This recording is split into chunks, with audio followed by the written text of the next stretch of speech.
could join me again today. These past few weeks, I've really enjoyed talking to some older teens about where they're headed in life.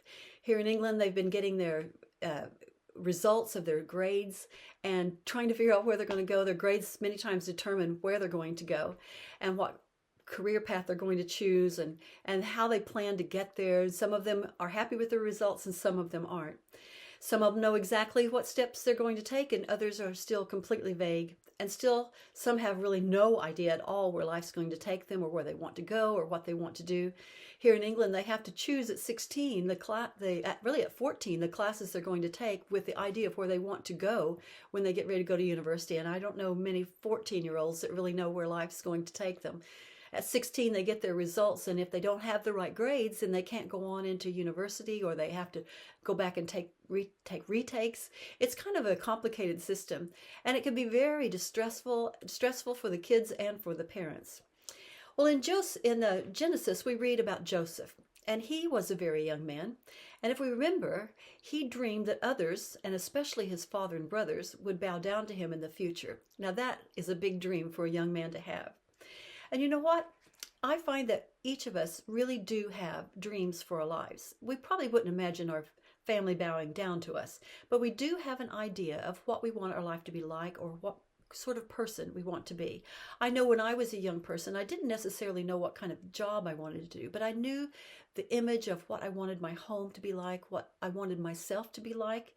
And this is the dream that we need to keep.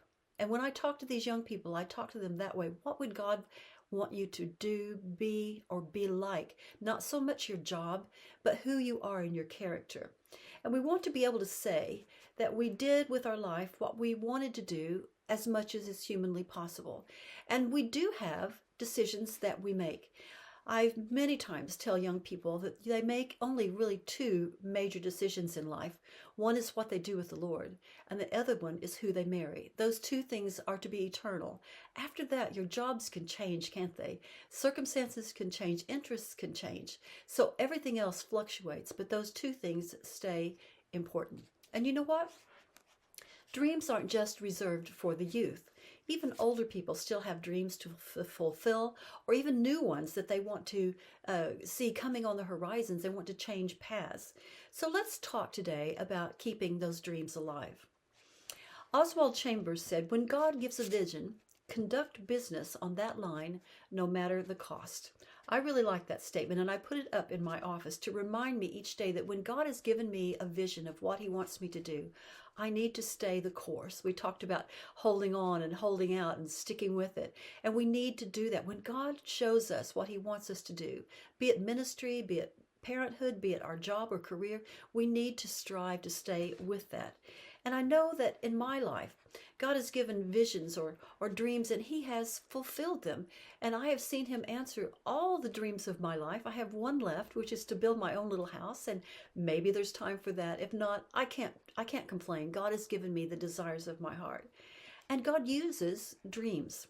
They plant hope in our heart and they give us direction. So we need to follow some important guidelines in order to keep them alive. So we're going to go through about 5 different guidelines to help us keep our dreams alive. The first thing is to don't let circumstances deter you. The circumstances of life, we must remember, are controlled by God. With Joseph as our example, he could have grown very discouraged and defeated by the early circumstances in his life. After all, he was thrown into a pit and sold to some hairy Ishmaelites and wound up being a slave. And no doubt he could not imagine those kind of ideas leading to the splendor that he had dreamed of. But we know the end of the story, don't we?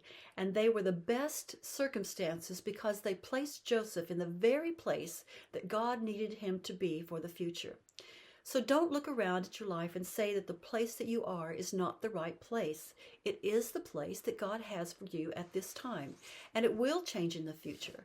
But right now, you have every opportunity to learn all you can about the circumstances you are in and to keep an expectant heart about what lies ahead. So don't let circumstances deter you from your dreams. The second thing is don't let evil people defile you. Now, Joseph thought that he was nearer to obtaining his dream. Remember, he'd moved into Potiphar's house and he was on his way up. But Satan was there to hinder. And yet Joseph was willing to abstain from the wrong path, no matter the cost. He wanted to protect this dream that God had given him. And no doubt there were other chances as well, or opportunities for Joseph to compromise his stand, yet the Bible never mentions a place where Joseph faltered. And you too must take your stand and determine your own standards and to be true to them. God will honor you, and you will have a quiet peace in your heart for doing right. It's not always the easiest path, but it will always be the best path in the long run. So don't let evil people defile you. Keep your path pure. The third thing is to not be disappointed. Joseph remained true to his standards and the dream that he had, and yet he still suffered. He could have thrown in the towel and quit, but even in the suffering, he remained faithful. Sitting in that jail cell, once again, was probably not Joseph's idea of success, but it was what God had. And many of the dreams that we have along life might not come true the way that we think they would come true. And many a plan will fail, but we are not to be disappointed. We are to keep on doing right. And I know disappointments hurt, don't they? They show us that we are not in control of our lives. And sometimes it's the best lesson that we really can learn because it will cast us upon the Lord. And we need to take advantage of every disappointment, learn from them, grow from them, evaluate them. What do we need to do better? Where could we have changed things? What is God trying to teach us? And see them as steps that are moving us forward, not hindrances to our life. So don't be disappointed. And the fourth thing is don't let prosperity defraud you. Joseph's dreams did finally come true, and yours will come true as well. And when it does, don't let it go to your head and think of yourself more highly than you ought to think. Many times we feel that we've obtained our goals because we feel self-sufficient, that we can now get along without God because I've made it to the top. And the standards that we set before, I don't need those anymore. But the truth is that we need them even more. We need to be alert because pride is a quiet foe and one that Satan can use deceptively. So check yourself. How do you react when you win? Don't be fooled now. Pride goes before destruction, the Bible says. So keep a level head and be thankful for God's blessing as you acknowledge Him as a giver of your prosperity. So don't let prosperity or success defraud you. Keep your head, keep balanced. And the fifth thing is, don't let bitterness destroy you. Joseph could have been very bitter about the things that took place in his life and could have wanted to take revenge on those that caused it. And it would have been a normal human reaction, but one could hardly blame him for feeling that way, but he didn't feel that way at all. He understood that God had used the circumstances of his life for good to save his father and family in that day, and we must remember that as well. Joseph kept his heart soft, and we too must keep our heart soft. Don't hold on to grudges against people who have wronged you. Forgive, forget, move on, and God has more for you than bitterness. Don't let that become the overriding attitude of your life. No matter what age you are today, it's always good to practice self-evaluation. So let's go through some questions together. What do I want my life to look like? It's an important question. You make that decision, and you, by your choices, create the life that you have. Are my current circumstances getting me down? Can I thank God for the place I am right now? Am I protecting myself from the influence of evil people? Am I extremely disappointed when things don't go my way? Do I feel that I don't need God, that I can do this all myself and He's just in my way? Am I harboring bitterness against someone in my life? It's not going to produce the joyful life that you want to have. What can I do today to get my dream back on track?